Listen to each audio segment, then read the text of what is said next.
श्री महाभारत आदि पर्व 14वां अध्याय। जय श्री कृष्णा।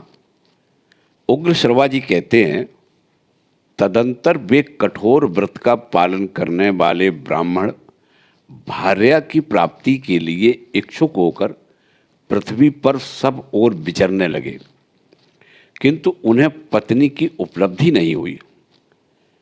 एक दिन किसी वन में जाकर विप्रवर जगतकारु ने पितरों के वचन का स्मरण करके कन्या की भिक्षा के लिए 3 बार धीरे धीरे पुकार लगाई, कोई भिक्षा रूप में कन्या दे जाए। इसी समय नागराज वासुकी अपनी बहन को लेकर मुनि की सेवा में उपस्थित हो गए और बोले, यह भिक्षा ग्रहण कीजिए। किंतु उन्होंने यह सोचकर कि शायद यह मेरे जैसे नाम वाली न हो, उसे तत्काल ग्रहण नहीं किया।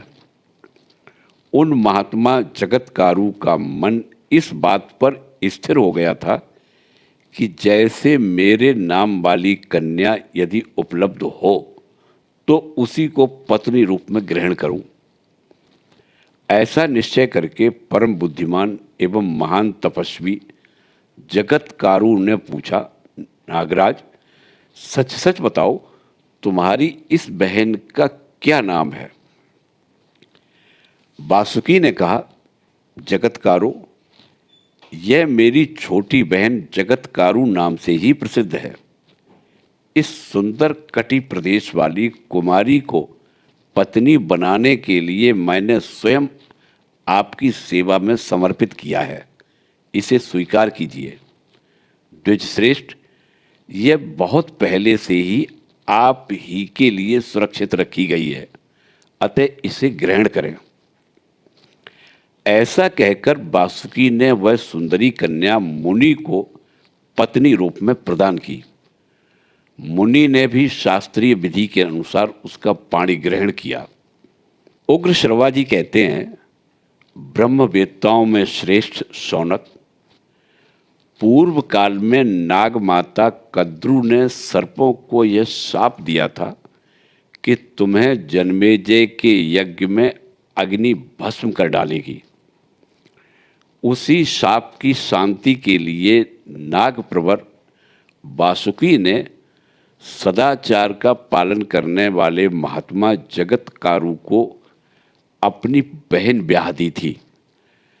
महामना जगतकारु ने शास्त्रीय विधि के अनुसार उस नाग कन्या का पाणी ग्रहण किया और उसके गर्भ से आस्तिक नामक पुत्र को जन्म दिया। आस्तिक वेद वेदांगों के पारंगत विद्वान, तपस्वी, महात्मा, सब लोगों के प्रति समान भाव रखने वाले तथा पितृकुल और मातृकुल के भय को दूर करने वाले थे। तदंतर दीर्घ काल के पश्चात पांडव वंशीय नरेश जन्मेजय ने सर्प सत्र नामक महान यज्ञ का आयोजन किया, ऐसा सुनने में आता है। सर्पों के संहार के लिए आरंभ किए हुए उस सत्र में आकर महातपस्वी आस्तिक ने नागों को मौत से छुड़ाया। उन्होंने मामा तथा ममेरे भाइयों को एवं अन्यान्य संबंधों में आने वाले सब नागों को संकट मुक्त किया। इसी प्रकार तपस्या तथा संतानोत्पादन द्वारा उन्होंने पितरों का भी उद्धार किया। ब्राह्मण भांति भांति के व्रतों और स्वाध्यायों का अनुष्ठान करके वे सब प्रकार के ऋणों से उऋण हो गए थे। अनेक प्रकार की दक्षिणा वाले यज्ञों का अनुष्ठान करके उन्होंने देवताओं, ब्रह्मचर्य व्रत के पालन से ऋषियों और संतान की उत्पत्ति द्वारा पितरों को तृप्त किया। कठोर व्रत का पालन करने वाले जगतकारु मुनि पितरों की चिंता का भारी भार उतारकर अपने उन पितामहों के साथ स्वर्गलोक हो गए।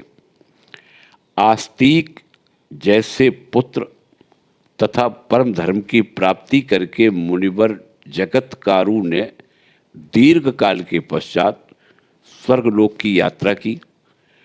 भृगुकुल शिरोमणे, इस प्रकार मैंने आस्तिक के उपाख्यान का यथावत वर्णन किया है। बताइए अब और क्या कहा जाए। शौनक जी बोले, सूतनंदन, आप ज्ञानी महात्मा आस्तिक की इस कथा को पुनः विस्तार के साथ कहिए। हमें उसे सुनने के लिए बड़ी उत्कंठा है। सौम्य, आप बड़ी मधुर कथा कहते हैं। उनका एक एक अक्षर और एक एक पद कोमल है। तात, इसे सुनकर हमें बड़ी प्रसन्नता होती है। आप अपने पिता लोमहर्षण की भांति ही प्रवचन कर रहे हैं। आपके पिता सदा हम लोगों की सेवा में लगे रहते थे।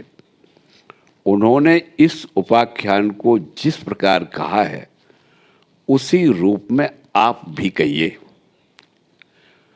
उग्रश्रवा जी ने कहा, आयुष्मान, मैंने अपने कथावाचक पिताजी के मुख से यह आस्तिक की कथा जिस रूप में सुनी है उसी प्रकार आपसे कहता हूं।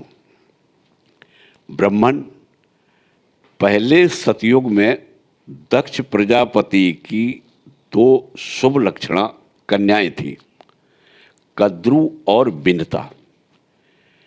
वे दोनों बहनें रूप सौंदर्य से संपन्न तथा अद्भुत थी।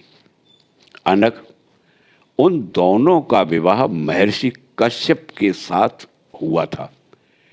एक दिन प्रजापति ब्रह्मा जी के समान शक्तिशाली पति महर्षि कश्यप ने अत्यंत हर्ष में भरकर अपनी उन दोनों धर्म पत्नियों को प्रसन्नतापूर्वक वर देते हुए कहा, तुम में से जिसकी जो इच्छा हो वर मांग लो।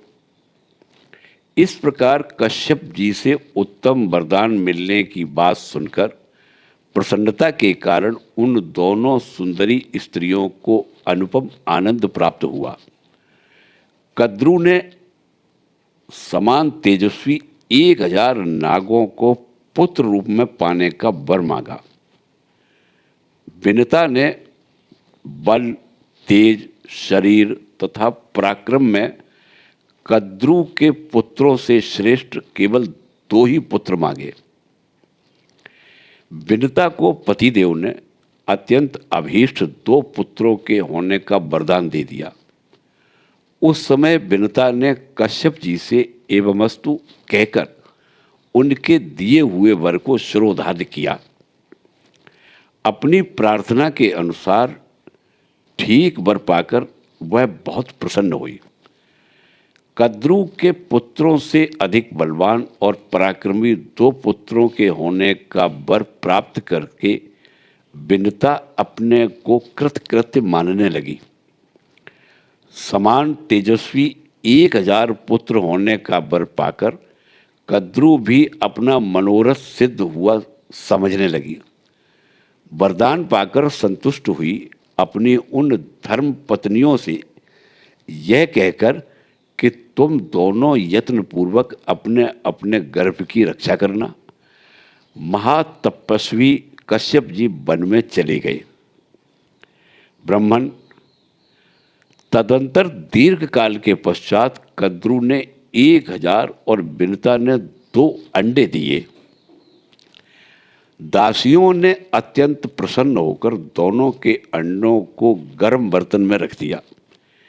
वे अंडे 500 वर्षों तक उन्हीं बर्तनों में पड़े रहे।